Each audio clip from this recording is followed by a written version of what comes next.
അടുത്ത നക്ഷത്രം അശ്വതിയാണ്. അശ്വതി നക്ഷത്ര ജാതകരുടെ ഭാഗ്യ നമ്പർ എന്ന് പറയുന്നത് 7, 8 എന്നതാണ്. ശാസ്താവിന് നീരാഞ്ജനം, നെയ്വിളക്ക് ഇവ നടത്തി പ്രാർത്ഥന നടത്തുക. ജീവിതത്തിലെ സമൃദ്ധിയുടെയും സന്തോഷത്തിൻ്റെയും സമയമാണ്. 4ാമത്തെ നക്ഷത്രം എന്ന് പറയുന്നത് രോഹിണിയാണ്.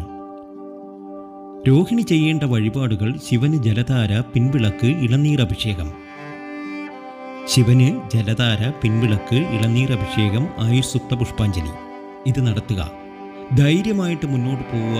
എത്ര ചവിട്ടി താഴ്ത്തിയാലും ഉയർന്നു വരുന്ന നക്ഷത്രജാതകർ തന്നെയാണ് ഇവർ. ഉറപ്പാണ്.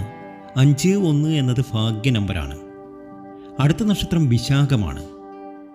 ഗണപതി ഹോമം നടത്തുക.